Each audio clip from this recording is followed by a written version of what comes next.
distinguished guests, brothers and sisters, ladies and gentlemen, friends and enemies. Greetings, YouTube. This is the Garage Autonomist, and welcome to part 2 of Respectability, Politics versus Reality. I cannot illustrate the fallacy of respectability politics without talking about the real social political roots of the problems we see in the Black and Latino communities.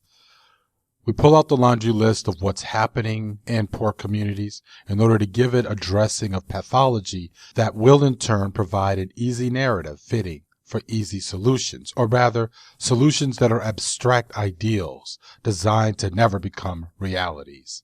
I mean, how do you get people to supposedly change behavior and bad decision making in order to make poverty go away? For instance, on the issue of black on black crime, let's use Chicago as an example, since I still have Spike Lee's newest film, Chirac, fresh in my mind. As statistics will show, poor people will always victimize other poor people.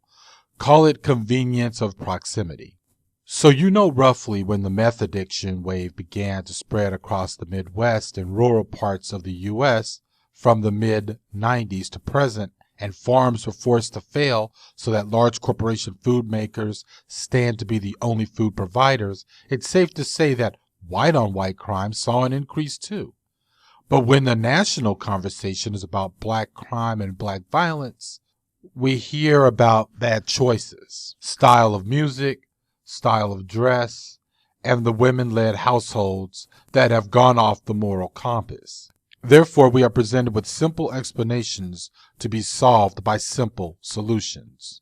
Well, if these boys would stop listening to hip-hop and pull up their pants, and their mothers would just work for McDonald's, everyone will be fine, and we won't have to criminalize black kids, and cops won't have to fear for their lives based on a glare or the perceived threat from a larger than average 12-year-old.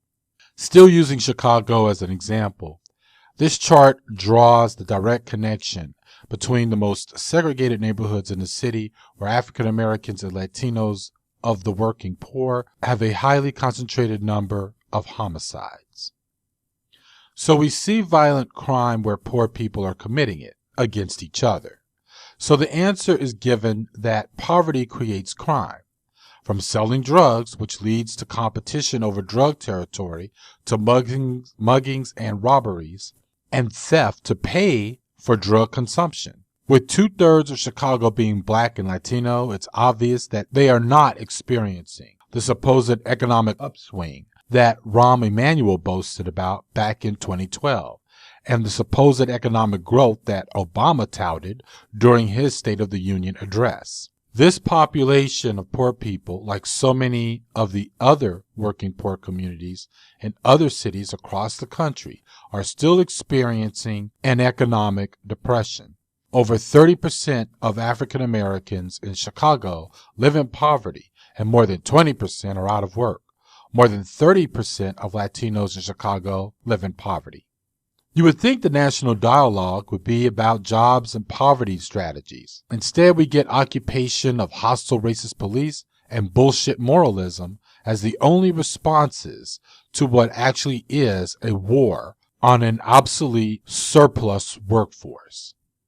Part 3 and the conclusion of Respectability, Politics versus Reality, we will get into why the working class seem to make so many bad decisions, and hopefully illustrate why respectability politics is just an exercise of pissing in the wind in the face of a real social political rising tide.